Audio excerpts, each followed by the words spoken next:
Hey, now guys, I am with Sarah Teibo. Now in the flesh, I know it's like, you know, keep like. I know, right? Like, Social distancing. 1 meter. Is it 1 meter still or 30 centimeters now? I don't know. I don't know, man. Don't quote me, guys. Listen, guys. You know, we're gonna put that out anyway. But now, 100%, it's lovely to be around you. Since we've seen each other a lot on Zoom. Yes. Yes. And seeing her in the flesh today is just like crazy. Now we're here backstage with the 316 showcase.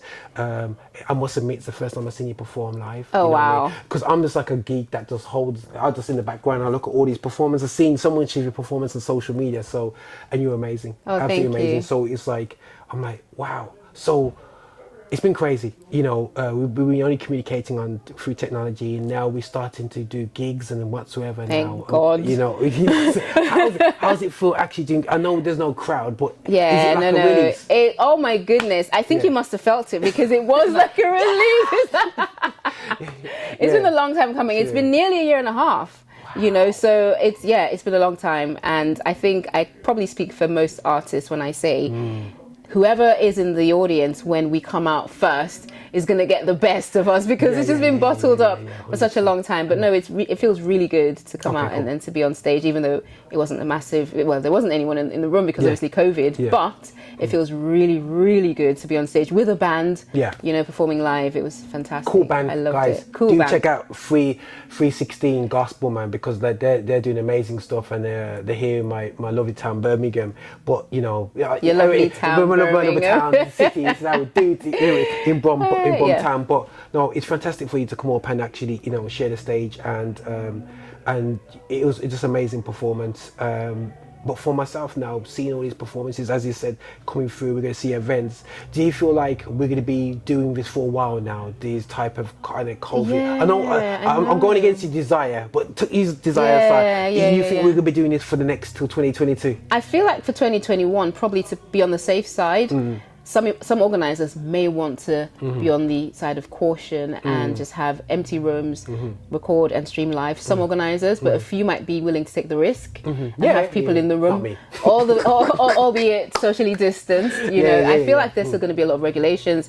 Some venues might want to see that you've been, I hope not, but may want to see that you've been vaccinated, or you've got a negative test or whatever before they let you in. So I feel like it's not just going to be you know, free for all. I doubt if we're going to be there for this year, but I really hope that 2022 things would be back to normal when it comes to events. But it's only, you know, we can only speculate because who knows what could happen again, you know.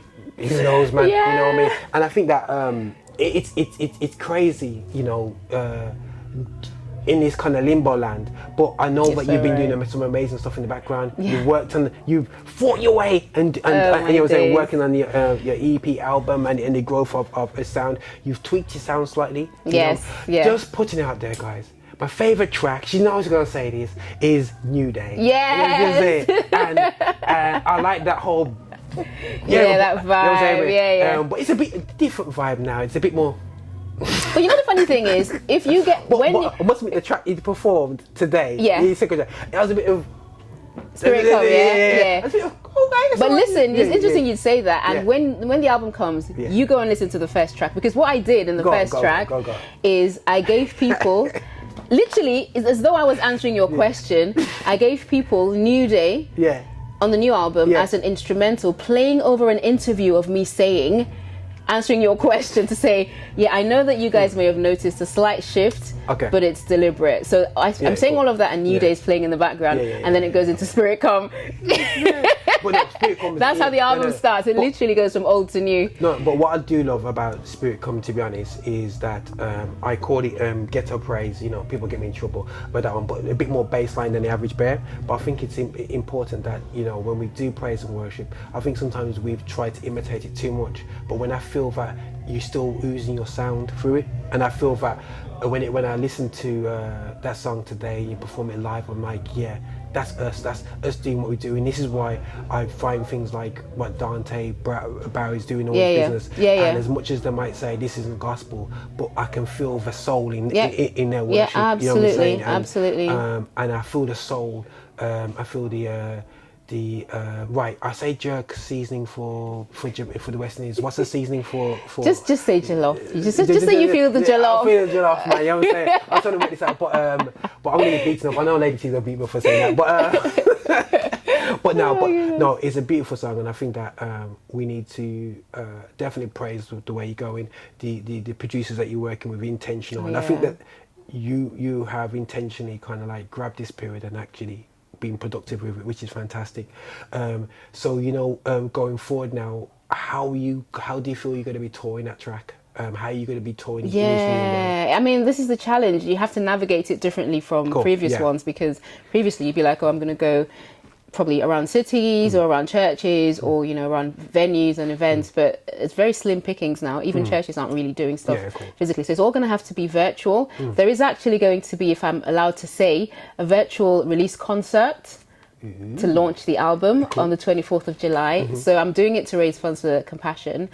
So it's going to be ticketed, but it's going to be exclusive, and there's only 100 slots that I can actually stream on the exclusive platform, unless I get another extra 100 people, then I can pay for a bigger plan, if that makes sense. But the plan I'm going for, I can only get 100 people. So it's very limited tickets, but it's to raise money for Compassion. But everyone who attends the virtual concert will listen to the whole album performed live, just like tonight. Performed live, and it's going to be fab. So that is one of the things in answering your question that I'm doing to tour the album, is to have virtual events, one of which is going to be a virtual album release concert on the 24th of July. Okay, that's going to be interesting now, guys. Now, I'm just going to be fast and next on my last question. Now, I've noticed that one thing I love about Sarah is that you care about other artists. Oh, yeah. You know what I'm saying? And you just oozing out information out there, and I think that if people know how I talk, I believe that we hoard too much, and we die full.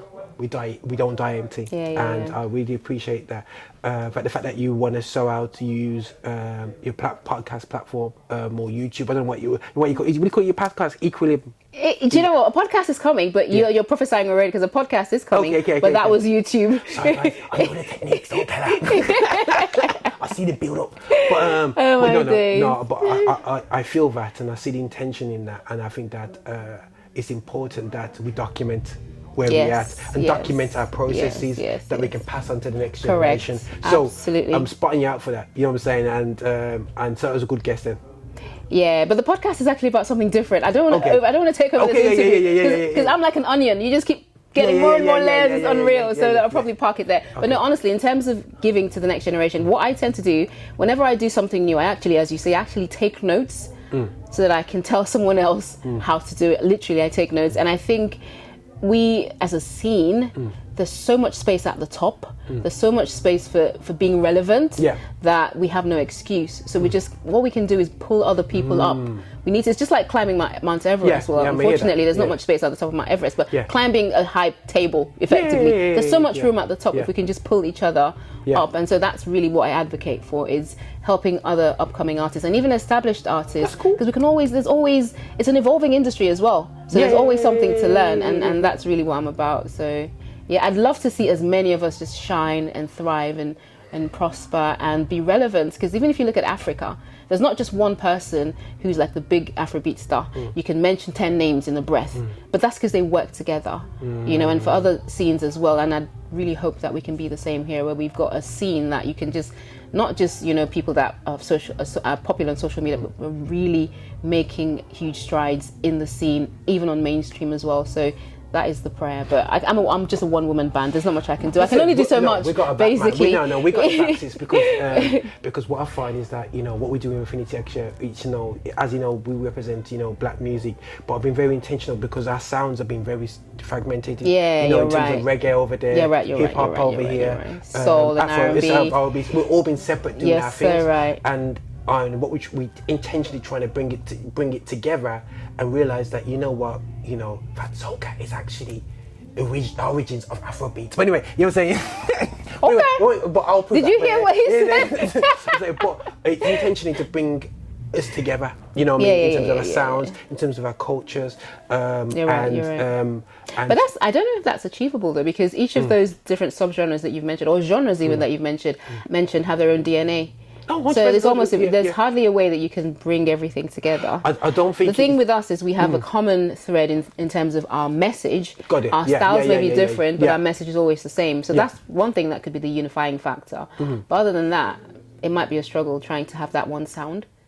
It would be a bit of a struggle. Because you know what I found is when people says what is the British gospel sound, I totally disagree. The fact that basically people try to make it a bit of a mixed up thing. You know what I'm saying? It's not. It's just you do grime, you do worship, you do hip hop, you do reggae. I appreciate all the Afrobeats. I appreciate every sound. But we don't have to bring it together in terms of and try to do a remix. To do you know what I'm saying? Yeah. Because the diversity and the history of a Commonwealth country and bringing countries of, you know what I'm saying, sounds. You know, my friends from South Africa and my Eastern African friends, it's a total different sound to West Africa. Absolutely. You know what I'm saying? Absolutely. And they're the day you call it, you know what I mean, you get the sounds mixed up. So we have to almost, and this is why it's really have to realize that that's why we need a special platform, because our music is so big. You know what I'm saying? It's very vast. So I mean, we're here to celebrate that, man. You know what I'm saying? And I appreciate that's a very good point, and I appreciate that we have to realize that we gotta stop trying to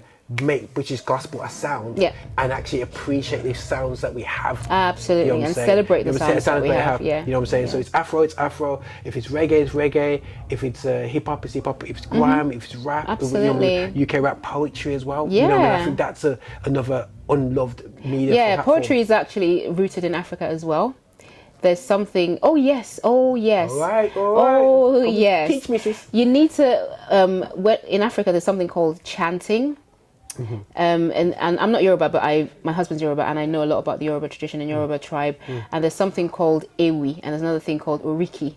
And these things are like chants that are said in certain ways. If you go to a Yoruba church that is a proper Yoruba church, sometimes when they worship, the way they call the names of God, it's like poetry. Wow. It's such a poetic way of worship that's not even musical. It's just poetry, but in the language. So the point being, as you say, I know I've gone a bit to the roots, but the point being, even with poetry, is something that can be explored if we're doing it right. So there's so many ways, and it's all rooted in the black tradition, the black culture. We shouldn't lose it, because our children need to know where they're from. They need to know the cultures. Like my kids, I make them listen to everything African. Any song I suddenly randomly remember my dad or mom playing, if I'm maybe cooking or something, I'll be like, hey, come and listen to that. I'll look for it on YouTube and I'll play it. So I'll be like, my dad used to play that, my mom used to play this.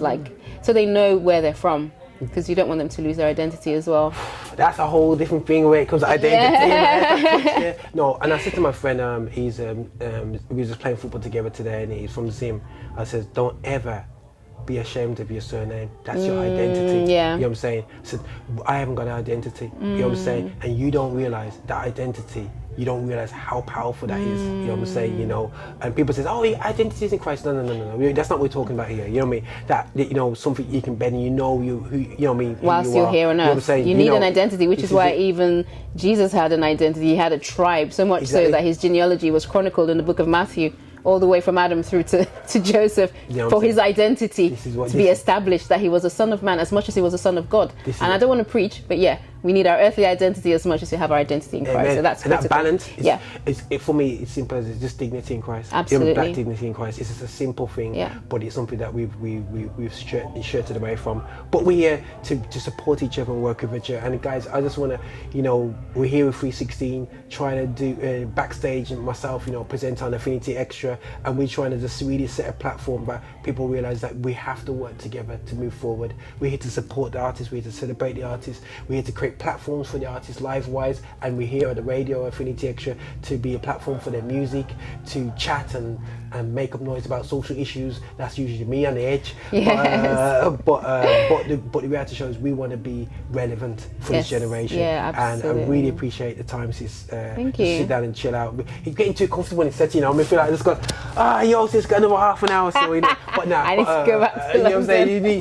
But I can't wait to come back though. Now I feel like I should come back next week, literally. I just just feel like I should come back. And the beauty of it, you know, guys, and this is the scary thing about it, because the trains are so much faster. Growing up as a kid coming to Birmingham from London, going to London was like 2.5 hours on the train. You can get trains now and they get into Birmingham in an hour. Yeah. This is crazy. An hour and a half, You know what I'm saying? more or An hour and a less, half. Yeah, I mean, 2-3 stop and everything. But no, definitely, sis, I appreciate it and thank you for your time. And listen, guys, check out Sarah Teibo. When this goes out, I don't think her album will be out yet, but check out her stuff. It will be out for pre-order for sure. Pre-order. Okay, yeah, you can definitely pre-order it. Cool. So, sis, where do we go to find you? Well, on all social media platforms, Instagram, Facebook, Twitter, YouTube, it's Sarah Teibo Music. And like he said, if you're an artist or a creative, on YouTube, I've actually created a playlist where all the conversations that I have with specialists on different topics on music, business, music management, music ministry. I've created a playlist, so all the conversations are actually saved on there. So if you follow me on YouTube, Sarah Teibo Music, look for the playlist Equilibrium and all the conversations we've had. I mean, recently we talked about production, what you need to know to go into studio. We're going to be talking about publishing, talking about marketing, funding, all those fun stuff. So that's one I'd love for you to check out. Even if you're not creative, maybe somebody you know might benefit from it. But otherwise, Sarah Teibo Music on all platforms. Long answer to a short question. Don't worry about that. She knows how to plug herself. You see that? That's professionality right there. Oh my days. I'll be like, oh, just put Roger Moore in and you find me. There's only one Brian Roger Moore out there, man, and that's me, mate. You know. But now, appreciate your just chilling and talking, sister, and whatever, man. Listen, and we appreciate 316 Gospel for putting on this. It's been a fantastic showcase here. Or really, we know it as the Well in Birmingham, but you know, it's 316, and we really appreciate it here in my hometown in Birmingham. God bless you all. Please come. Oh, we need a friend. Oh, Holy Spirit. Please come. We need you now. 'Cause our generation is crying out for more of you. We need more of you. We long for. Visit us for updates and shows at affinityextra.co.uk.